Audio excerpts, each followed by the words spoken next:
जिद्दी है। हासिल कहाँ नसीब से होती है, हासिल कहाँ नसीब से होती है।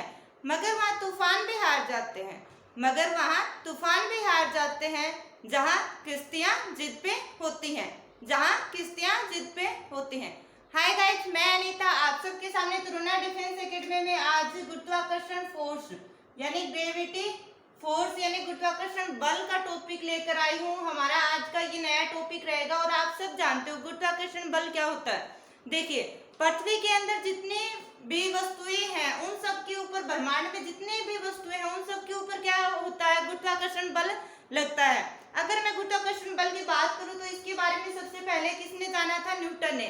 तो न्यूटन क्या कर रहा था, एक बार विश्राम कर रहा था और विश्राम करते समय एक पेड़ के नीचे लेटा हुआ था। तो उसने क्या देखा कि कोई सेब है वो पेड़ से नीचे गिर रहा है, पेड़ से टूटकर सेब गिर रहा है।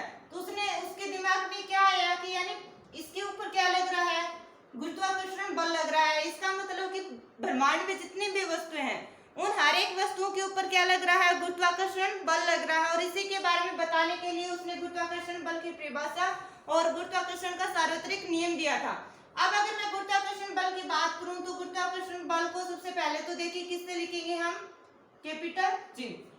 ब्रह्मांड में प्रत्येक पिंड अन्य पिंड को एक आकर्षण बल द्वारा अपनी ओर खींचता है। मान लीजिए ये कोई पिंड है ए और ये बी पिंड है, ये क्या करेंगे, एक दूसरे को अपनी ओर क्या करेंगे, आकर्षित यानी ब्रह्मांड में प्रत्येक पिंड अन्य पिंड को एक आकर्षण बल द्वारा अपनी ओर क्या करता है, आकर्षित करता है। और ये अपनी ओर आकर्षित करने का गुण ही क्या कहलाता है, आपका गुरुत्वाकर्षण बल कहलाता है। यानी गुरुत्वाकर्षण बल की बात की जाए तो हम बोल सकते हैं कि ब्रह्मांड में प्रत्येक वस्तु के ऊपर क्या लग रहा है, आपका गुरुत्वाकर्षण बल लग रहा है। और वो जो गुरुत्वाकर्षण बल है वो प्रत्येक वस्तु को क्या करता है, अपनी ओर आकर्षित करता है। मान लीजिए हम क्या करते हैं, एक पत्थर लेते हैं और उसको हम ऊपर की ओर फेंकते हैं। तो वो जो पत्थर हम ऊपर की ओर फेंकते हैं वो एक दूरी के बाद यानी थोड़ी ऊंचाई पर जाकर क्या होता है, वापस नीचे पृथ्वी के तल पर आ जाता है। तो ये वापस किसके कारण आता है, गुरुत्वाकर्षण बल के कारण। इसी प्रकार मान लीजिए आप एक रस्सी लीजिए, उस रस्सी को आप एक छोटे से पत्थर से बांध लीजिए और ऐसे घुमाइए गोल गोल। अगर आप उसको इस तरह गोल गोल घुमा के एकदम से छोड़ते हो तो वह एक निश्चित चक्कर लगा कर क्या करता है, वापस नीचे गिरता है।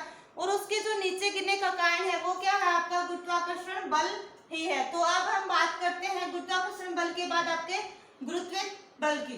तो देखिए, पृथ्वी द्वारा किसी वस्तु पर लगाए गए गुरुत्वाकर्षण बल को क्या बोलते हैं, गुरुत्व बल यानी कि स्मॉल जी बोला जाता है। यानी पृथ्वी द्वारा किसी भी वस्तु के ऊपर जो गुरुत्वाकर्षण बल लगता है उसको हम क्या बोलेंगे, गुरुत्व बल। अब इसके बाद आपका आता है गुरुत्वाकर्षण का सार्वत्रिक नियम। यानी गुरुत्वाकर्षण का सार्वत्रिक नियम क्या है। तो अगर हम इसके नियम की बात की जाए तो इसके नियम में क्या हो जाएगा, यानी जो बल है वो क्या करेगा, दो पिंडों के मध्य के द्रव्यमान के समानुपाती होगा और उनके जो मध्य की दूरी है उसके क्या हो गया, व्युत्क्रमानुपाती होगा। तो देखिए, किन्हीं दो पिंडों के मध्य कार्य करने वाला गुरुत्वाकर्षण बल उनके द्रव्यमान के गुणनफल के समानुपाती तथा उनके मध्य की दूरी की क्या होता है, व्युत्क्रमानुपाती। यानी हम इसे कैसे लिख सकते हैं, F समानुपाती m1 m2। प्रथम पिंड का द्रव्यमान द्वितीय पिंड का द्रव्यमान, ये इक्वेशन 1 हो गई। दूसरी बार क्या बोल रहा है, उनके मध्य की दूरी यानी F समानुपाती 1/r²। ये क्या हो गई 2 नंबर इक्वेशन। तो बाई 1/2 से आपका क्या आ जाएगा, F समानुपाती m1 m2/r²। r क्या है, दोनों पिंडों के मध्य की क्या है, आपकी दूरी है।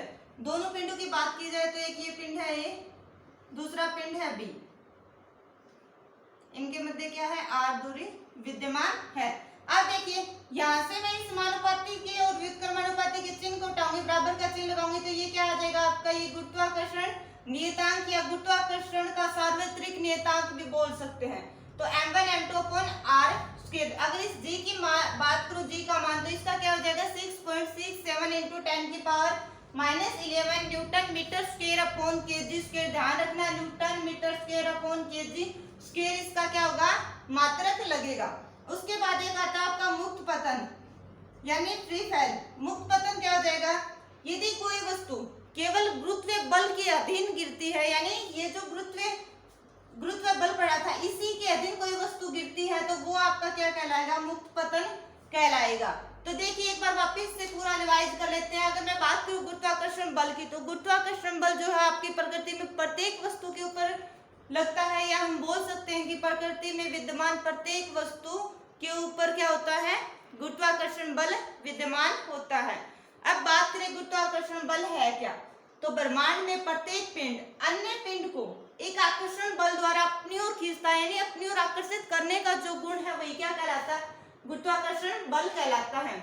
पृथ्वी द्वारा किसी वस्तु पर लगाए गए गुरुत्वाकर्षण बल को क्या बोलते हैं, गुरुत्व बल यानी G बोलते हैं। और इस गुरुत्व बल का मान कितना होता 9.8 मीटर पर सेकंड स्क्वायर या फिर 10 मीटर पर सेकंड स्क्वायर, ये दोनों मान आपको मिल सकते हैं। अब आता गुरुत्वाकर्षण का सार्वत्रिक नियम। किन्हीं दो पिंडों के मध्य कार्य करने वाला गुरुत्वाकर्षण बल उनके मध्य के गुणन उनके द्रव्यमान के गुणनफल के समानुपाती तथा उनकी मध्य की दूरी की क्या होता है, व्युत्क्रमानुपाती होता है। अब हम बोल सकते हैं कि F समानुपाती m1 m2 और F व्युत्क्रमानुपाती 1/r²। तो अब क्या आ जाएगा आपका यहाँ से F समानुपाती m1 m2 अपॉन r²। अगर मैं यहाँ से ये चिन्ह हटाऊंगी तो इसकी जगह मैंने क्या ले लिया, G, और G क्या है आपका गुरुत्वाकर्षण का सार्वत्रिक नियतांक या गुरुत्वाकर्षण नियतांक। तो इसका मान हो जाएगा 6.67 × 10⁻⁻11 newton metre square upon kg square. अगर बात करें ये किसने दिया था, ये जो मान है इसका, तो ये दिया था हेनरी कैवेडिश ने, हेनरी कैवेडिश ने। अब आता मुक्त पतन आपका क्या है, यदि कोई वस्तु केवल गुरुत्व बल के अधीन गिरती है, यानी सिर्फ और सिर्फ वो किसके गुरुत्व बल के अधीन गिरेगी, तो वो आपका क्या कहलाएगा, मुक्त पतन कहलाएगा। अगर आपको क्लास अच्छी लगी हो तो आगे क्लास को शेयर कर दीजिएगा। इसके बाद ये आपका फर्स्ट पार्ट था, आपको इसमें 5 से 6 पार्ट देखने को मिलेंगे और सारे पार्ट एक से बढ़कर एक होंगे। अगर आप जितने ज्यादा बच्चों को ऐड करेंगे उतने ज्यादा हमें भी पढ़ाने में मजा आएगा और आपको भी पढ़ने में मजा आएगा। तो जितना हो सके उतना लाइक शेयर कमेंट करते रहिएगा और क्लास को आगे से आगे लोगों तक पहुंचाते रहिएगा। जय हिंद, जय भारत।